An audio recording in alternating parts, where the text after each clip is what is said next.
It just made me aware that it stopped working. Was it always not working? Have they not been hearing us this entire time? This I brilliant don't know. conversation. That would be terrible. Hang on. It works now. All right. Um, so basically, the if I was asked if there was any curveballs in my campaign that might differentiate from the lore of Blue Rose, probably nothing major except that in Age Blue Rose, I'm starting more in the timeline of True 20 Blue Rose, which takes place a little bit earlier, which is earlier in Queen Jalen's reign. So yeah. Uh, I'm pretty faithful. I like the lore, but I'm also somebody who like, and I in Blue Rose is pretty open about its lore too. There's not like tons of impenetrable lore that you have to like really. It's not it's not Vampire the Masquerade that has tons of source books of material that you have to like understand or feel like you need to know to like delve into it. It's the core book has the chunk of the lore, and like maybe you get some other stuff here and there from some other things, but that's about it.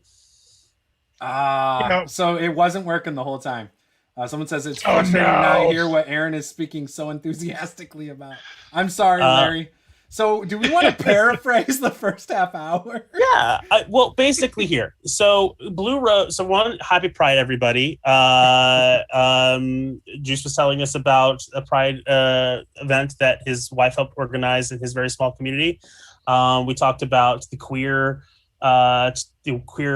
themes of Blue Rose and how that relates to sort of inclusion, not only as an act of just like saying you can play, but also giving you the tools and the feeling like you're a part of the world.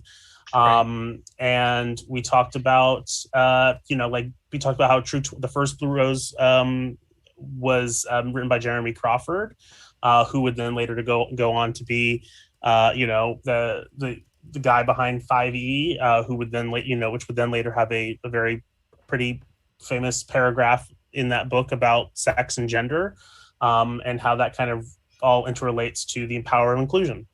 So I think those are the spark notes.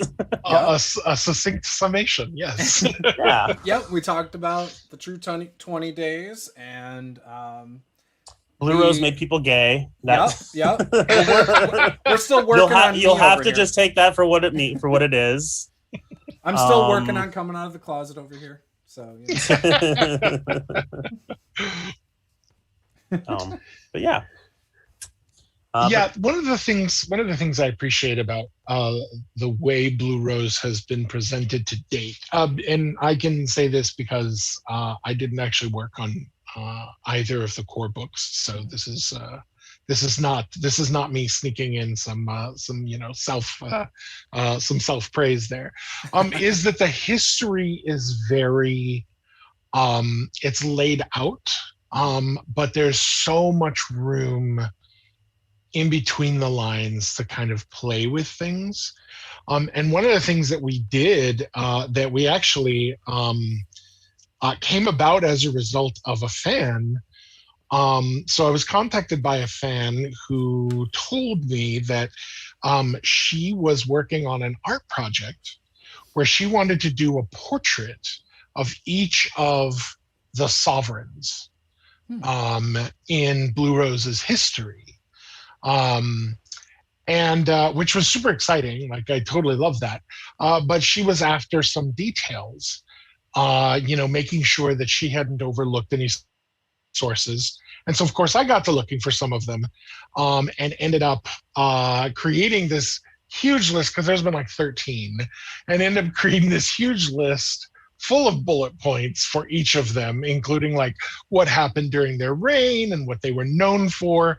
And if they were noted as having been sea folk or Vataan or whatever, any of the various heritages in the setting.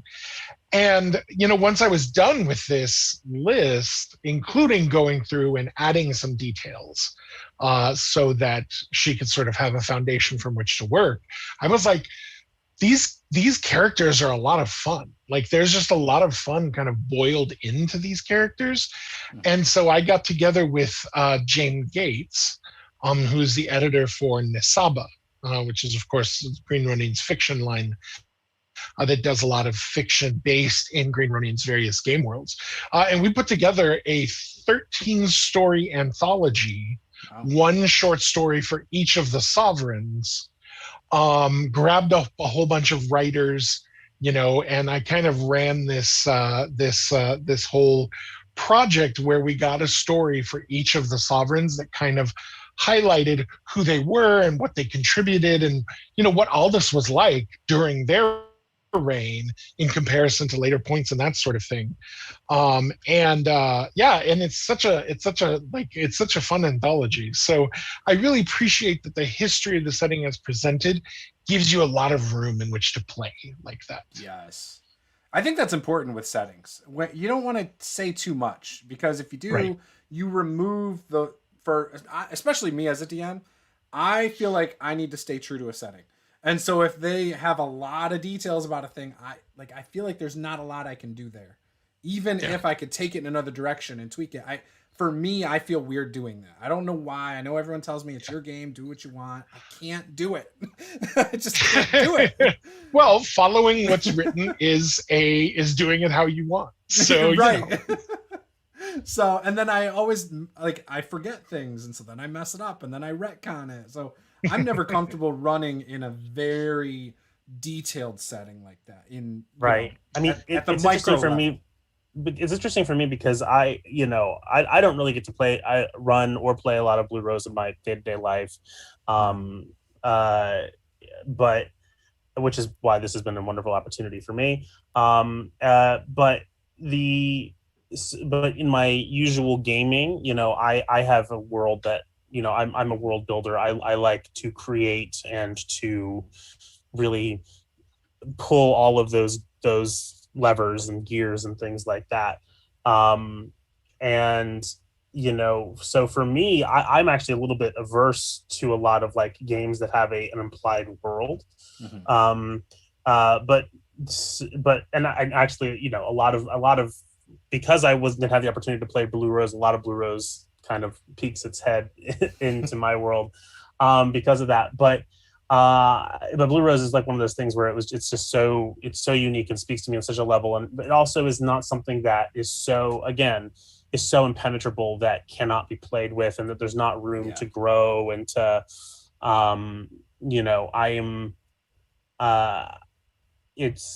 it's a very lovely setting, and there's places, there's things that haven't been filled in, and there's a feeling that there's a bigger world beyond it, and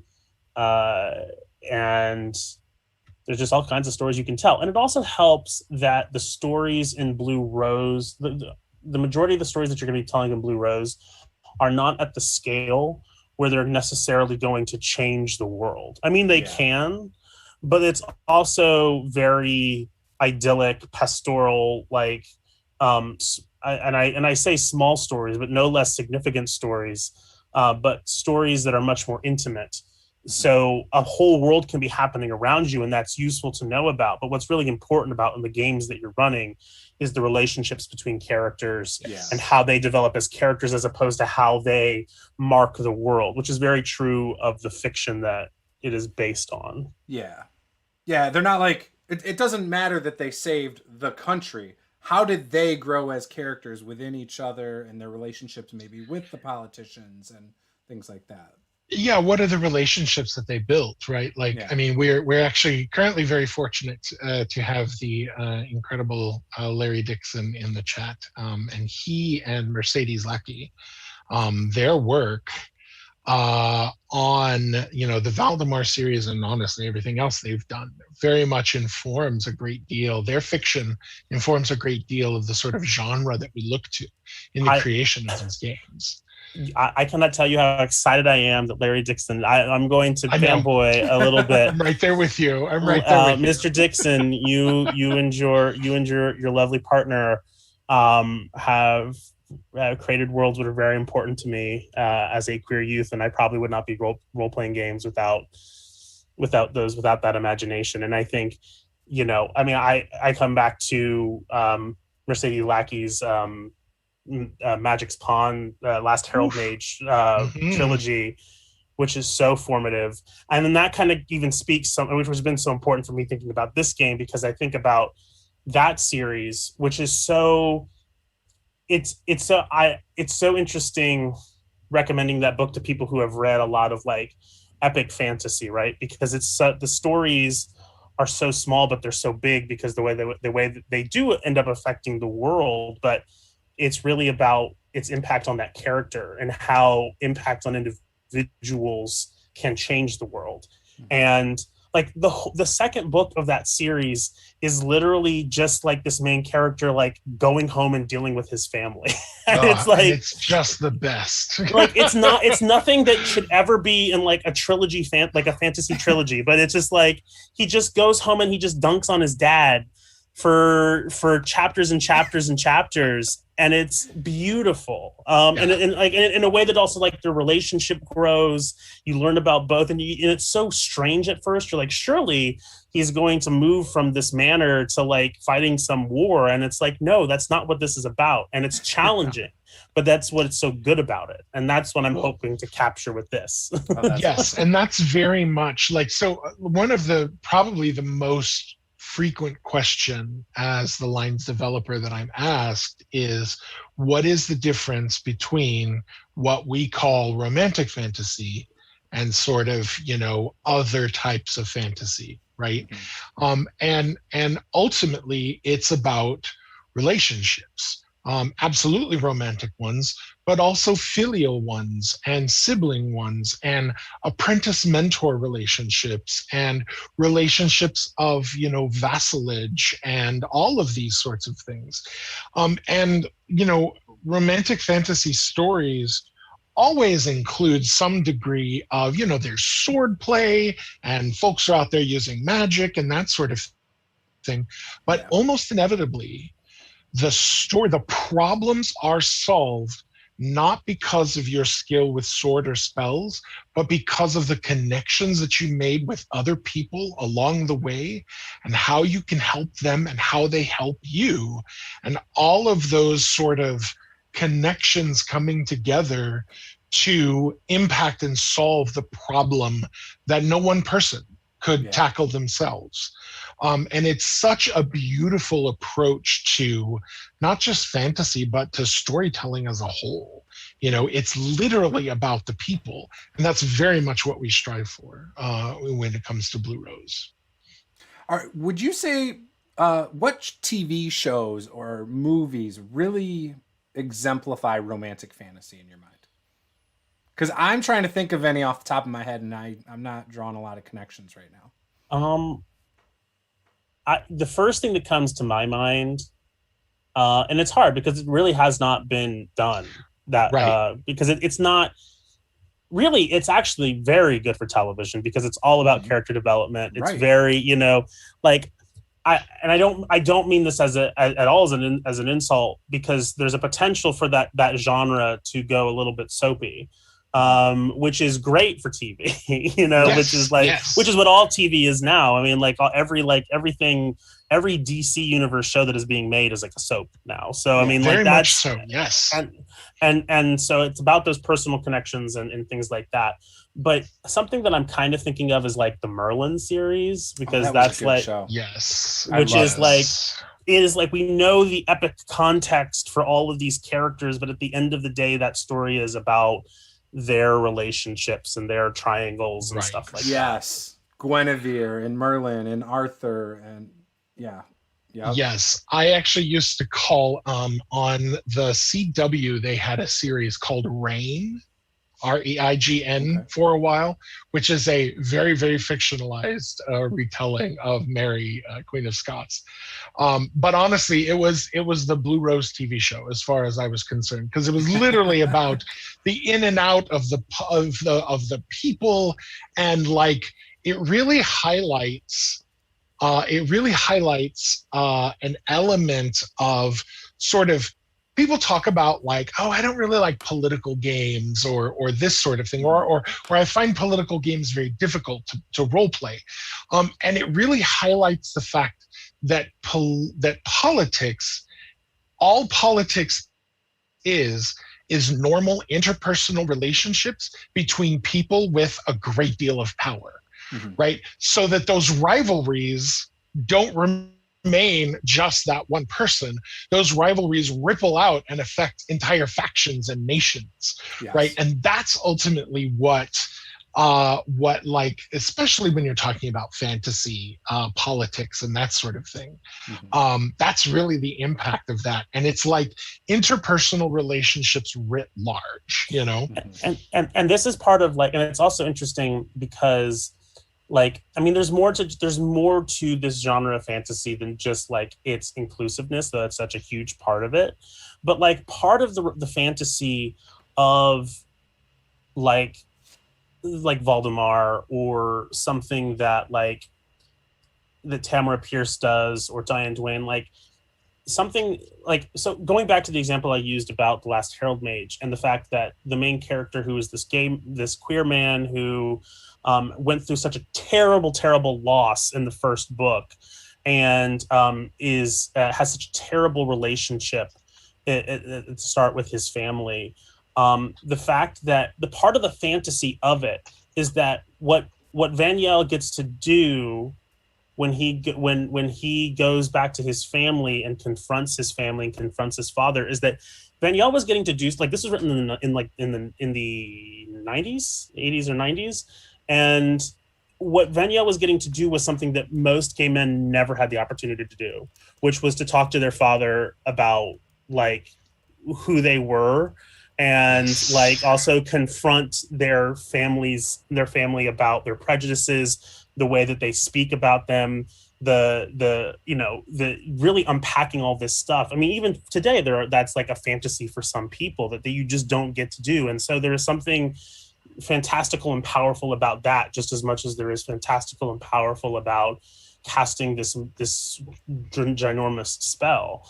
And that's why it's like, when I think about something like Merlin, which is about, which so many queer people are attached to, because it's about a young man who has to hide himself for so long, often in the service of like this beautiful blonde golden boy, and is like constantly like having to walk on eggshells around him and everybody else around him, and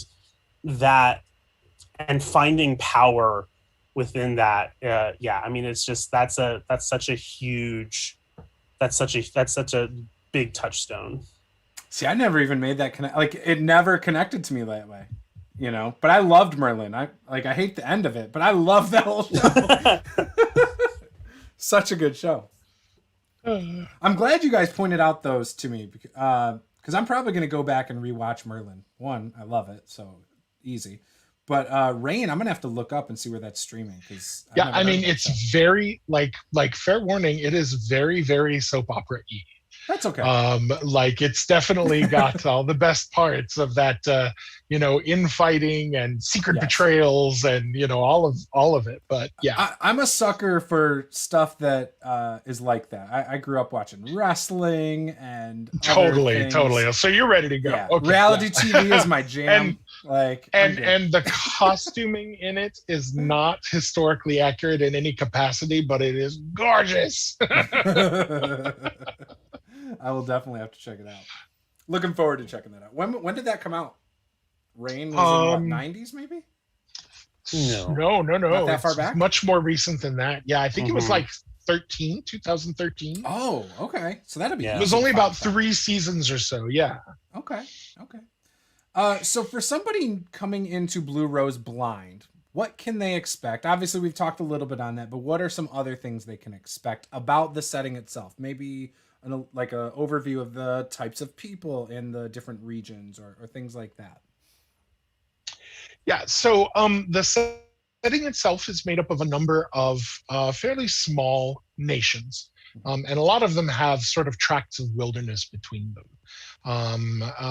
So the sort of kingdom of the Blue Rose, Aldis, serves as kind of the heart of our setting, and it's sort of an idealized fantasy, right? Like, a lot of fantasy seems to take this notion that if we had a world in which people were capable of wielding, incredible magical powers, they would mostly make the world worse.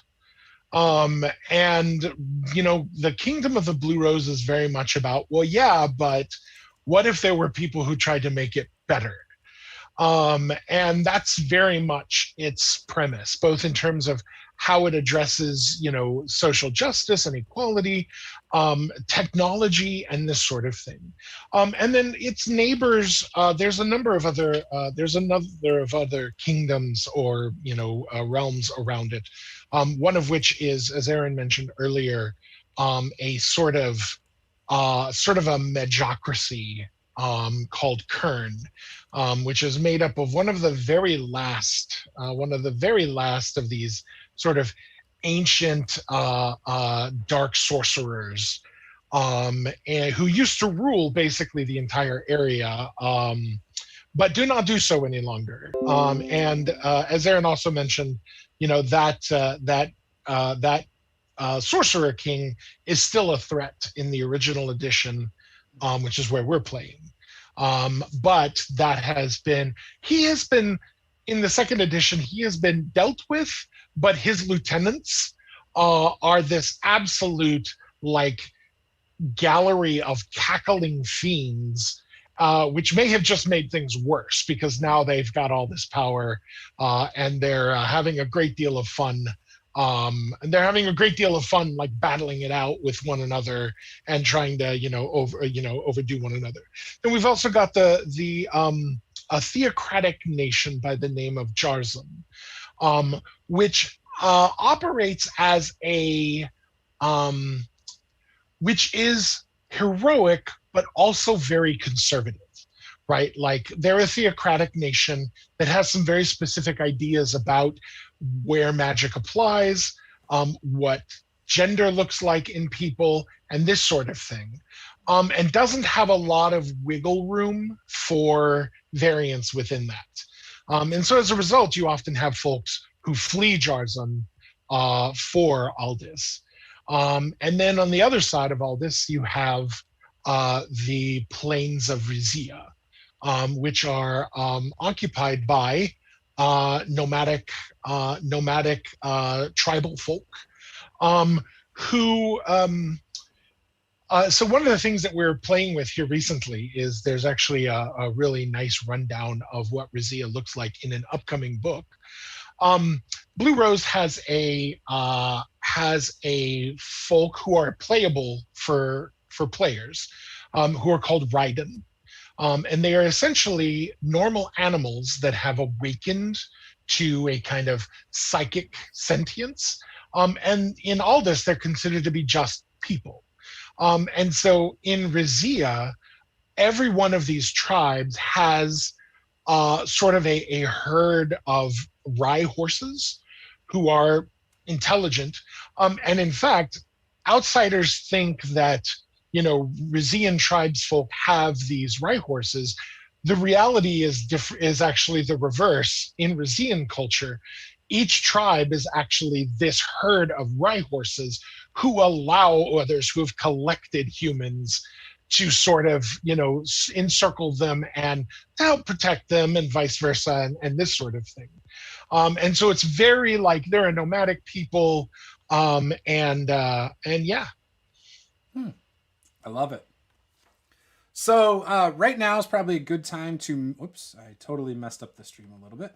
I'll have to fix the overlay. But to talk about the giveaway we're going to be doing. So we have 3 bundles to give away, which now the viewers can see. We're going to be giving away 3 narrator sets and 3 player bundles as well. So in the narrator set, it's going to have the Blue Rose RPG core rulebook PDF, a Blue Rose dice set, Blue Rose 6 of Swords PDF, Aldea, the City of the Blue Rose PDF, the Blue Rose Quick Start, which is a free PDF, but it's going to be in the bundle anyway. Envoys to the Mount Pre-Generated Characters, which is also a free Blue Rose PDF. And then Envoys to the Mount and Tales from the Mount PDF ebook bundle. So all that, we're going to be giving away 3 full bundles, 1 for each episode of our campaign. It's going to be a 3-episode campaign starting July 9th. And what we're going to do is during that session, I will ask people to come up with their favorite moment from that session and go over to our social media pages where we've promoted the Blue Rose game for that episode. So typically the day of the episode, I'll post, we're going live tonight on, say, Instagram and Twitter and Facebook. Those are going to be the 3. You're going to then watch the episode. You're going to go to the thumbnail on Instagram, Facebook, and Twitter. I will take a winner from Facebook, a winner from Instagram, and a winner from Twitter. But you have to watch the episode because you need to tell us what your favorite moment was from each episode. And you'll get bonus points if it's character driven, by the way. We're going to do the same thing for the players bundle. And you can enter 1 time for the narrator bundle, 1 time for the player bundle on each form of social media. So, you'll have upwards of 9 chances to win if you want, or something like that. So for each bundle. So there you go. So yeah, if you go and do that, we would greatly appreciate that. And but that'll start July 9th.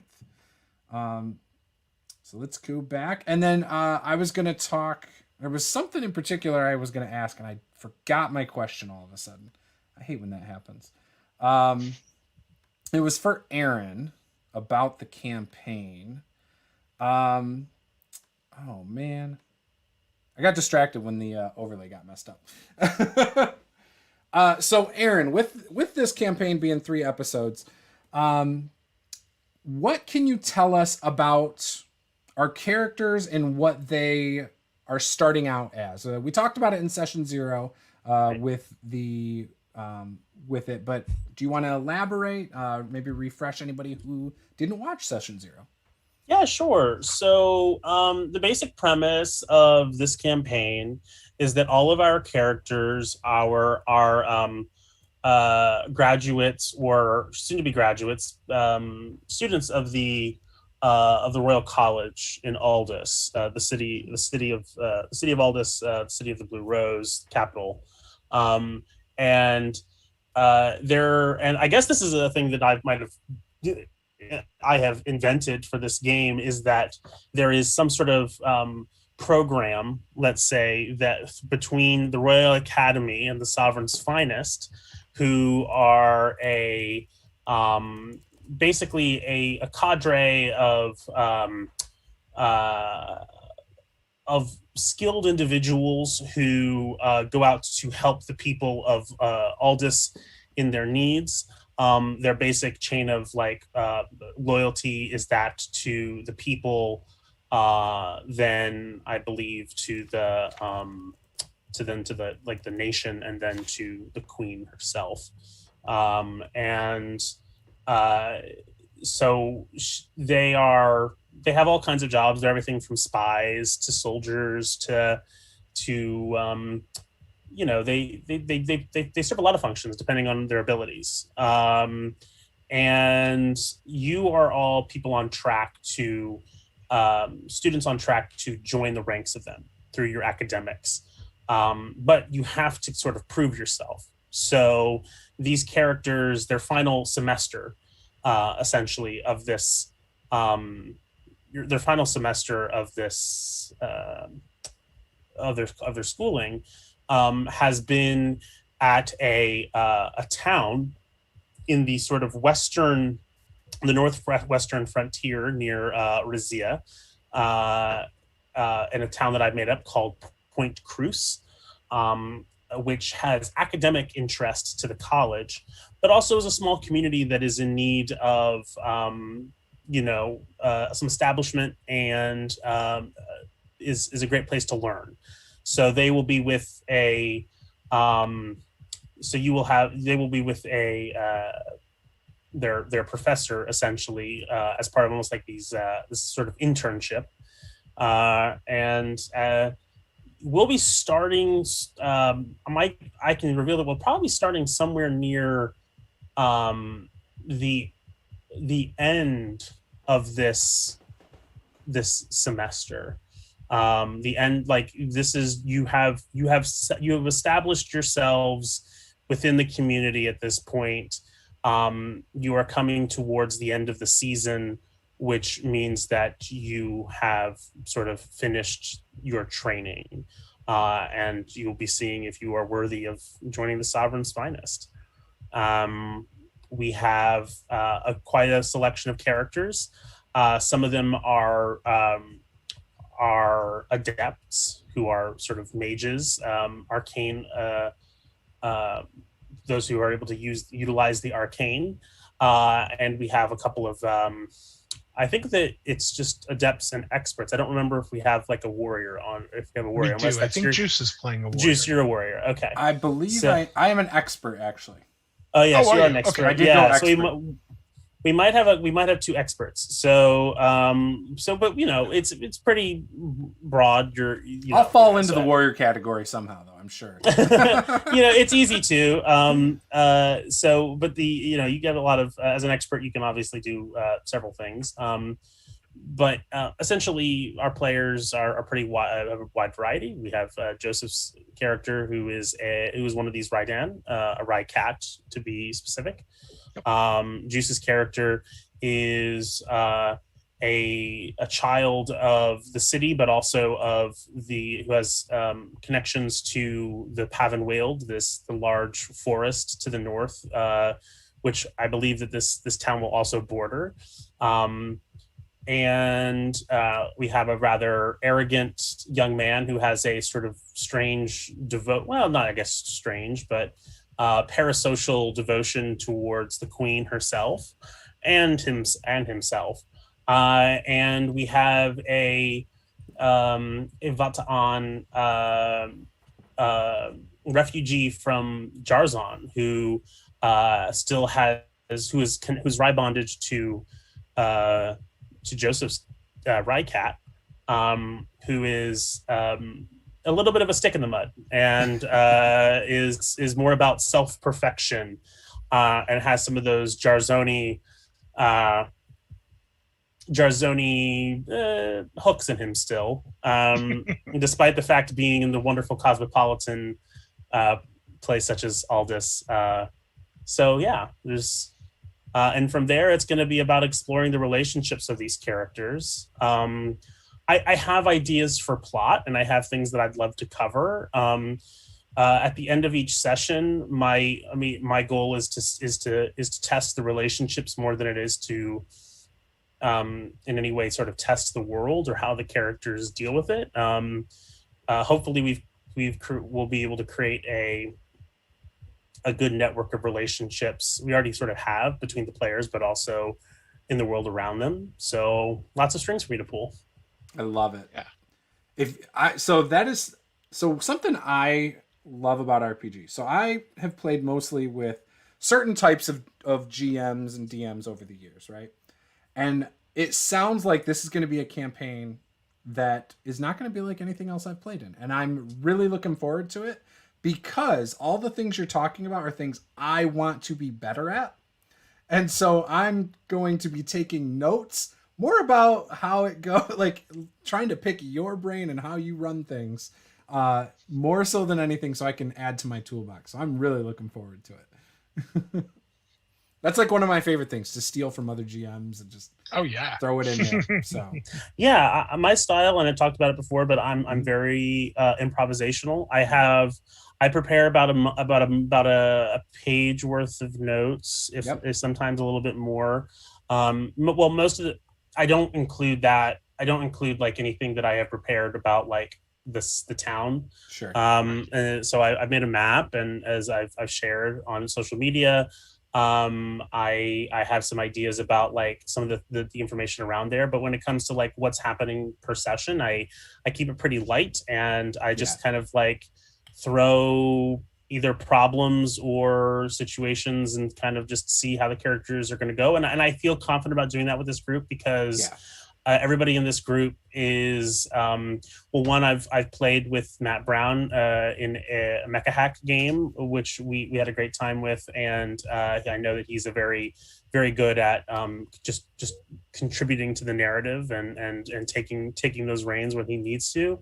And I know that from what we gathered, that everybody in that group has worn the GM pants more than once, and I think is very confident in that. I'm always, and I mentioned this before, but like my general philosophy is to sort of play like a game master and game master like a player. I want my players. I feel like I give my players the license to do that as well, which is create. You know, I feel as a game master, I am there to find out as well. I don't have the answers. I'm looking to start drama and and throw things here, things out there, but I want to see where it goes.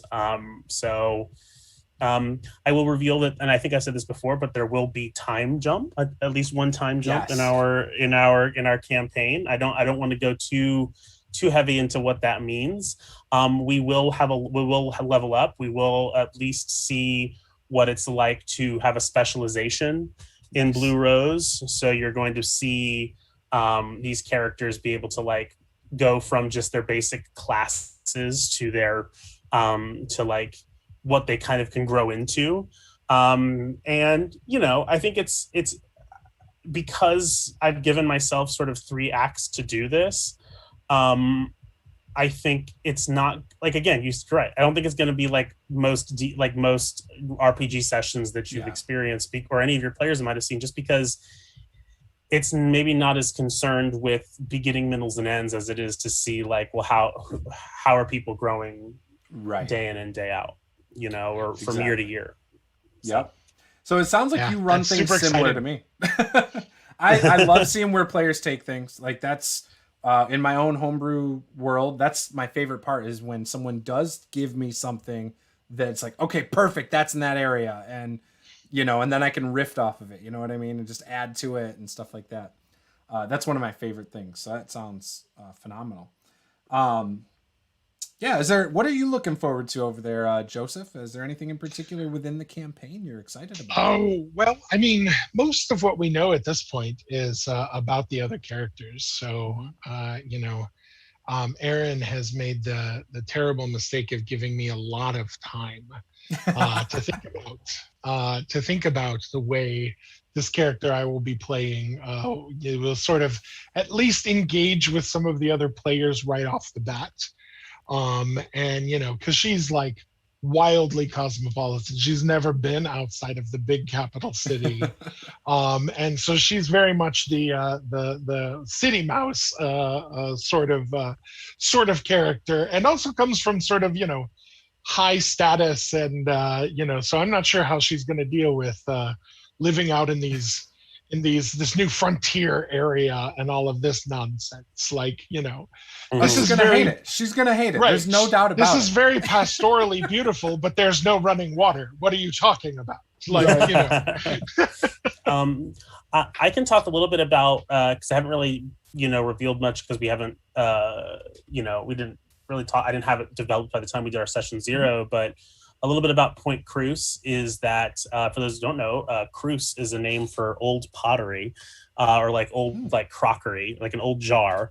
So the idea is that this is a place that has ruins on it. That there is a fortification from the Old Kingdom that was once here. It is a sort of cliffy.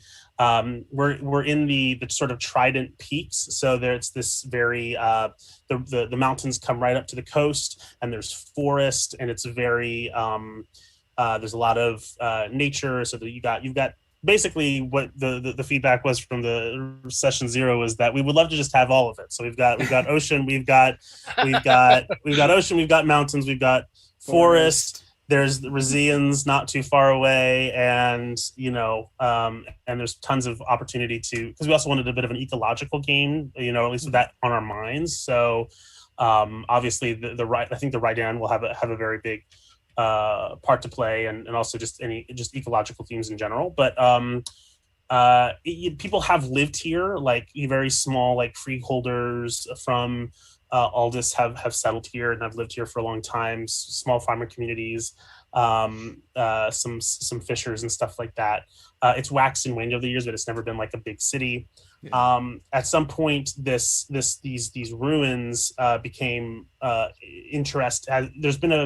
There has been a spike in academia ever since Jalen, right, took the throne, and so because she herself is an academic, and she's put a lot of emphasis on research, and so the Royal College has set up a sort of annex or sort of satellite campus. I think I'm calling it a FAR campus. Off here in the hinterlands, and since then things have kind of grown up around it.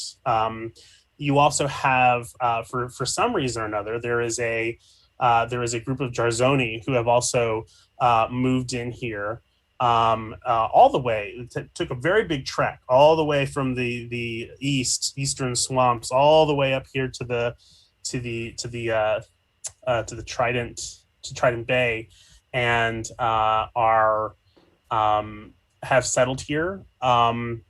There are also some Kurnish refugees because you are right by the mountains and the Ice Spider Mountains, which separate Kern from the rest of from Aldis.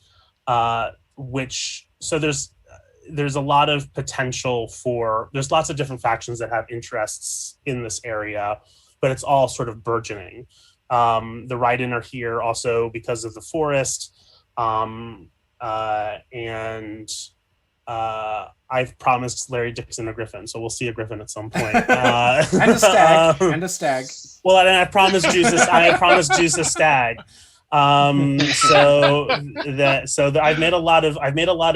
cashed a lot of checks. My mouth has cashed a lot of checks, but I firmly believe that I will be able to they will not bounce. So I have faith in you. Thank you. I appreciate it. And you can always take the initiative on that stag part too. I trust you. But yeah, so there's tons of like little things. There's potential for mystery with those ruins if people care to like look into that, if you're more academically minded. Again, there's the politics with the Jarzoni, with refugees. There's the Rizaians not far away, if that's something that people care about. And there's also the ecological. And then there's the people who have just lived here for a long time, or where things have kind of grown out here. There's this sort of cave. There's a cliff that this town sort of sits on, and then there's like a cave where boats go into, and then there's like a big hole in the center of the town where you can kind of see this grotto, and the boats can kind of come to this rock where there's a waterfall and take these stairs up to the town proper. But you can also come in through the beach if the stairs are not accessible to you. I love the visual. Yeah, it's a really cool layout. That's exactly what I was hoping for when we were talking in the first session 0 about what we wanted and everything. You just described something that has everything I wanted, and you added even cooler shit. I'm like, okay, this is even better than what I wanted. I think I have. I think I called the little pool it's like Tear Catcher Grotto or Tear Catcher Pond or pool or something like that, And the reason for that I will reveal is that because people basically, my vision is that this place just has like a bunch of old shit around that nobody's really had like practical use for. People who had to just survive amongst the rocks and the slopes of this place haven't had no use for these ruins. So there's just a bunch of like old pottery, which the town gets its name for. And I'm kind of inspired by like old like classical ceramics, which were these things called tear catchers. These people literally believed that people would cry into them during like funeral rites, and they would like catch the tears. And then basically like a bunch of those were found inside of this like the water. It just like fell in there. They found them. Also, there are two little waterfalls that fall into it, so it kind of looks like people are crying. I love that. That is very unique. Good stuff. I really like that. So there's all kinds of like little seeds, and you know, there's I have the bad habit of sometimes spoiling players for choice. So there's a lot of stuff here that might not ever get seen. But we'll see what people care about. Maybe you'll never leave your dormitory. That's fine. We know that it's there and we can always come back to it. But I think another thing beyond seeing how the characters change, seeing how this town is affected and changed throughout each act will be fun as well. That's cool. Well, I'm looking forward to it, and I appreciate you offering to run it on my channel back. Oh gosh, it's been a while since the idea came. But I really appreciate you reaching out to me about that, and again, I'm really looking forward to it. With that, we will end this. But before I do want to quickly mention again, we're doing that giveaway. But also, if you don't want to wait for the giveaway, you can go and buy the Blue Rose books. You get 15% off of anything in the Green Ronin store. Just go to the store, and the discount code is Master the Game Blue Rose RPG. You can see it right here on the overlay up top. Also, it should be in the description below this video. And you can go buy anything, not just Blue Rose. You can buy Fantasy Age, anything in their store, and get the 15% off by using that code. Oh, Joseph, is the Kickstarter still going on for the adventures? It is. Yeah, I was actually just about to check and see if I could drop a mention of that. Please do, and put the link over in the chat. I will definitely do that. So we released a book called The Blue Rose Adventurers Guide, which basically presents Aldea using the fifth edition of the world's most famous role-playing game system. And it's really about giving folks whose only exposure is D&D the opportunity to kind of see what Aldea has and to play in it a little, as well as providing some fun mechanics that allow folks to sort of implement some Blue Rose-like elements into their campaigns. So that is a Kickstarter that is running right now. We have a tier where we actually have two Fighty compatible books that are part of it. One of them is Book of Fiends, the sort of, darkish lords of which are fun Easter egg, also the Exarchs in Blue Rose. So there's a little bit of crossover there. But yeah, so it's an opportunity to either pick up those PDFs or to get the print books of those. And I think we just crossed a great what is the term? Stretch goal. So that we're going to be printing up poster maps for the setting. So there'll be more of those available.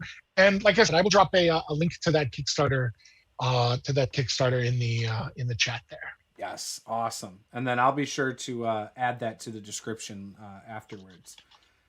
So with that, where can everyone find you guys if they want to reach out to you?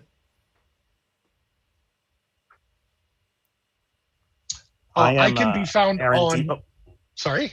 go ahead. Sorry. I am Aaron DVS everywhere. So AARON DVS.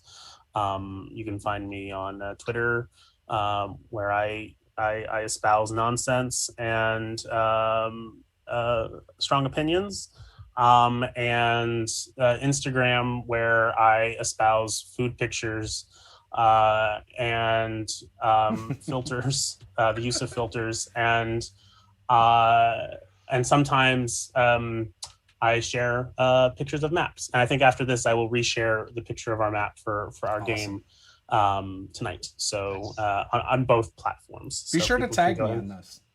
Yes, I will make sure to do so. That's where you can find me. And you know what? It's better to have a strong opinion than a weak opinion. Yeah, that's what I keep telling myself. It doesn't make me any happier, but it does help that I feel strong. Well, we love you, Aaron, and we. Well, thank you. I love. And you you know what? I love your social media stuff, so I have no problems with anything I've ever seen. I appreciate it. Thank you. Joseph, where can they find you? So I can be found on Twitter at Oakthorne, OAKTHORNE, and mostly my material is sort of a combination of game industry stuff and like fandom nerdery and queer theory and shaking my fist at the existentialism of it all. And yeah, I can also be found at josephcarriker.com. And you can also find me on Amazon. So Beautiful. And you're in the process of writing a book right now, aren't you? So I'm also a novelist. Yes, I'm also a novelist in addition to a game designer. Yeah, I have released 2 novels at this point. One of which is set in Blue Rose. That's a novel called Shadow Tide.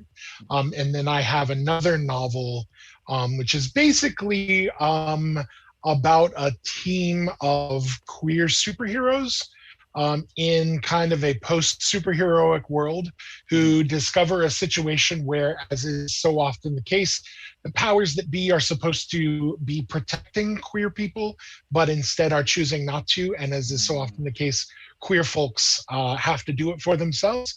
So they basically break the law and form a superhero team to do just that. And that's a novel called Sacred Band. Okay. Basically, yeah. Yep. I love it. Awesome. So go check out those books. I'm assuming those are on Amazon. So go get those. And they are indeed. Yep. And support Joseph. Joseph deserves it, damn it. Joseph's awesome. So well, thank you. Thank you. It's pride, damn it. You have to support you have to support all queer people. No questions asked. No questions asked. If not your entire lives, then just this month. And if you're watching this after Pride, do it because you didn't buy it during Pride, okay? Well, you should be especially yes. You can also Venmo me. I don't make anything that costs money, but just send a queer person money. That's a great way to show your support.